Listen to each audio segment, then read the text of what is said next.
नमस्कार दोस्तों।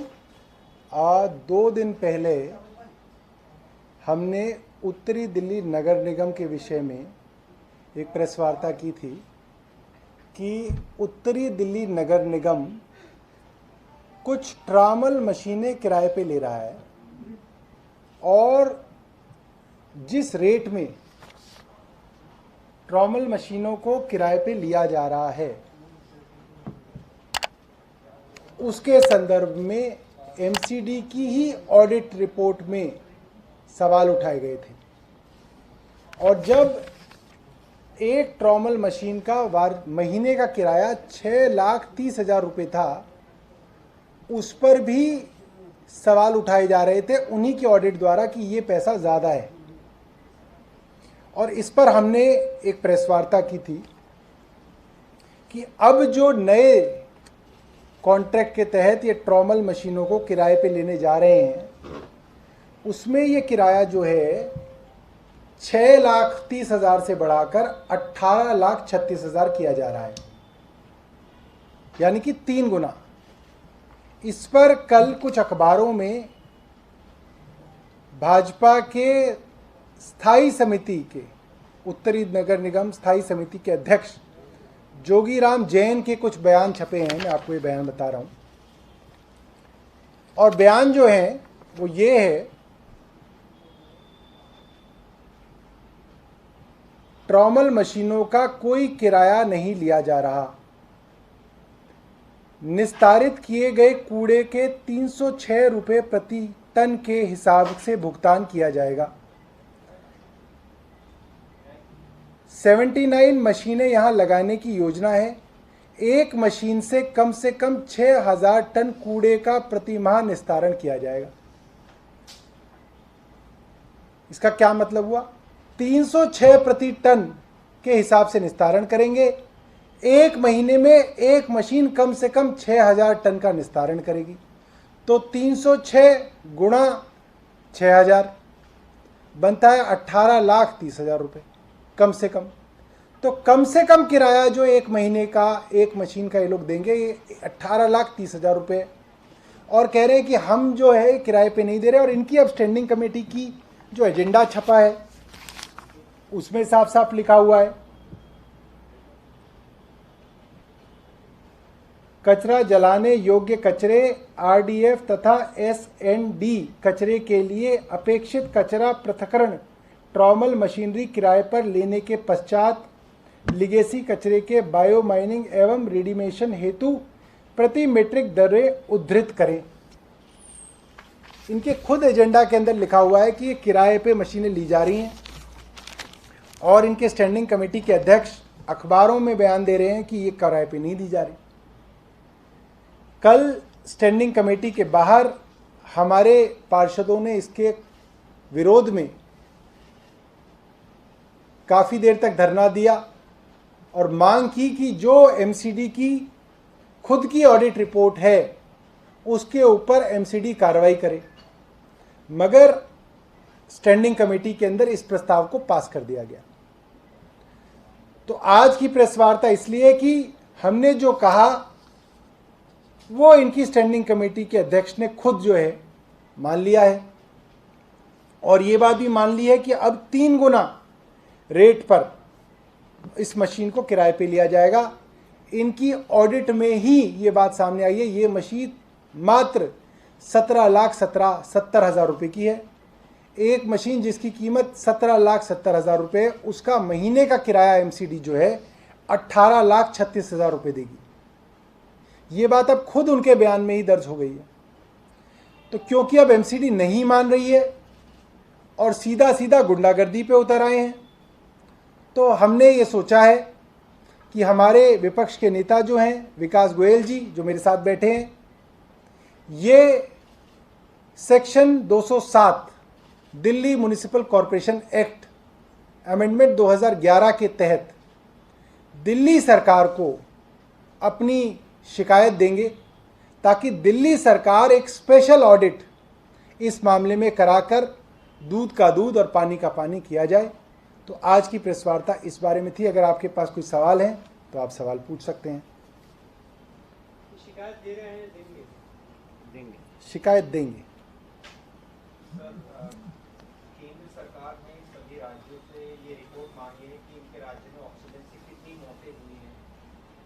शुरू में रिपोर्ट आई थी, कोई रिपोर्ट मौत नहीं हुई। इस पर आपका क्या कहना है? क्या राज्य की तरफ से भी मिल जाएगी और इस पर क्या कहना है? जावेद भाई, आप इस चीज़ को समझिए कि ऑक्सीजन के अभाव में अगर मौतें होती हैं तो आमतः 3 तरीके की मौतों को आप इसके अंदर शामिल कर सकते हैं।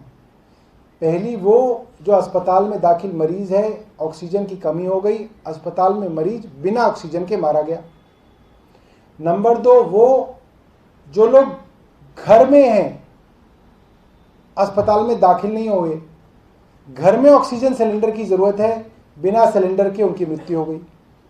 नंबर 3, वो जो अस्पताल में एडमिशन के लिए अस्पताल के बाहर खड़े हैं सड़क पर, और अस्पताल ने उनको एडमिशन ये कह के नहीं दिया कि हमारे पास ऑक्सीजन ही नहीं है, हम आपको एडमिशन कैसे दें, और उनकी वहाँ अस्पताल के बाहर मौत हो गई।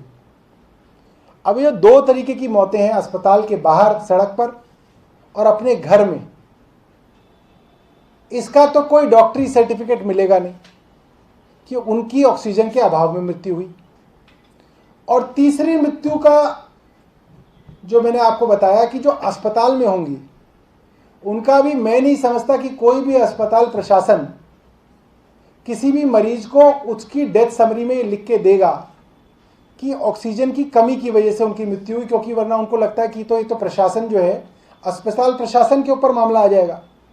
मरीज जो है और मरीज के जो घर वाले हैं वो अस्पताल प्रशासन को कोर्ट में ले जा सकते हैं, उनसे मुआवजा मांग सकते हैं, तो वो भी नहीं लिखा जा सकता। इसीलिए एक तय तरीका ये है कि सरकार जो है वो इस तरीके की मृत्यु की जांच कराए। जहां जहां पे भी लोग ये लिखें या बताएं कि हमारी इस मृत्यु जो है उसको आप ऑक्सीजन की कमी की वाली एक संदिग्ध मृत्यु मान सकते हैं, उसकी जांच सरकार कराए और उसके बाद वो आंकड़ा भी दे और उनको कंपनसेशन भी दे।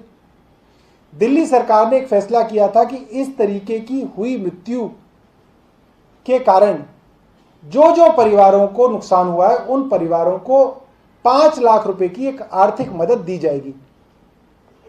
और इस विषय में एक समिति बनाई गई जिसमें प्राइवेट और सरकारी अस्पताल के डॉक्टर शामिल थे कि वो इस तरीके की संदिग्ध मृत्यु जो है उनकी जांच करेगी। दिक्कत हमारे ये है कि एलजी साहब ने उस समिति को बर्खास्त कर दिया, उसको काम नहीं करने दिया।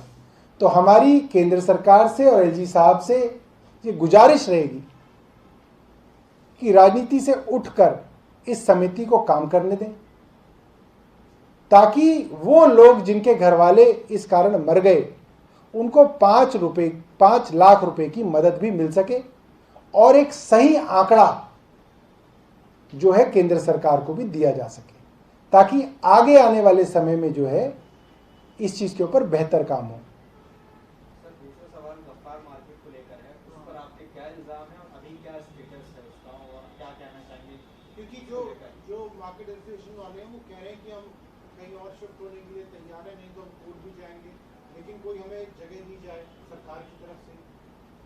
गफ्फार मार्केट वाले मामले में 99 साल की लीज पर दुकानें जो हैं दुकानदारों को एमसीडी द्वारा एलोकेट की गई हैं। अभी मात्र 40-45 साल हुए हैं, तो उनकी लीज का बड़ा हिस्सा भी बचा है। तो कानूनी तौर पे भी एमसीडी को उनको जगह मुहैया करानी चाहिए और नई बिल्डिंग बनने के बाद दोबारा से उन दुकानदारों को वो दुकानें अलॉट करनी चाहिए। ये कानून सम्मत बात है, मगर एमसीडी गुंडागर्दी पे उतरी हुई है। किसी भी बिल्डिंग को जर्जर दिखाओ, उसके अंदर से लोगों को खाली कराओ, प्राइवेट प्रॉपर्टी डीलर को बिल्डिंग बेच दो, प्राइवेट बिल्डर के साथ मिलकर करोड़ों रुपए कमाओ। एमसीडी की फिलहाल ये स्कीम चल रही है। हम लोग पूरी तरीके से इस तरीके की मार्केट एसोसिएशंस के साथ हैं। इस तरीके की 30 से ज़्यादा मार्केट्स दिल्ली के अंदर मौजूद हैं और एमसीडी हर मार्केट के साथ इसी तरीके का व्यवहार करना चाहती है। एमसीडी की जिम्मेदारी थी कि 40 साल तक उनको इस बिल्डिंग की मेंटेनेंस और मरम्मत करानी चाहिए थी, क्योंकि ये मार्केट फ्री होल्ड नहीं हुई थी। ये मार्केट आज भी एमसीडी की है।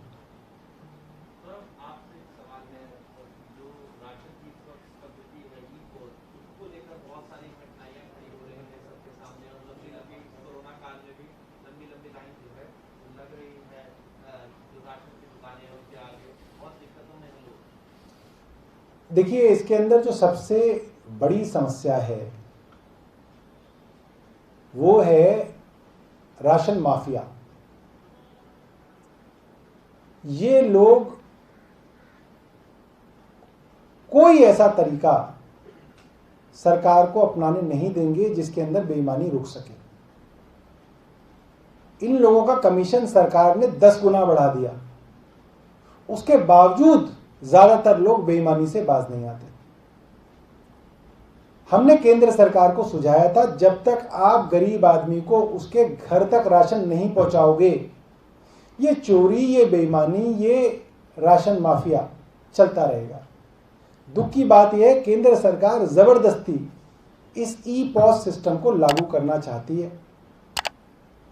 इसके अंदर दुकानदार के हाथ में कई सारी चीजें होती हैं, नेटवर्क उसके हाथ में, कार्ड उसके हाथ में, मशीन उसके हाथ में, जब मर्जी वो उसको खराब कर दे और जो लोग राशन लेने आए उनको भगा दे।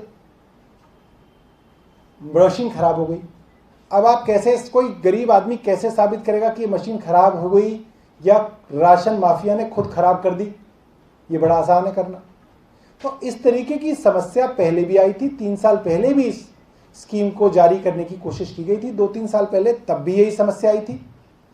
लाखों लोगों को राशन नहीं मिला था और हाय तौबा मची थी। इस वक्त कोरोना काल में इस तरीके की हाय तौबा जो है वो नुकसान देगी। हम केंद्र सरकार से चाहेंगे कि वो अपनी हट त्यागे और इसको जो है होम डिलीवरी ऑफ राशन को मंजूरी दे दे।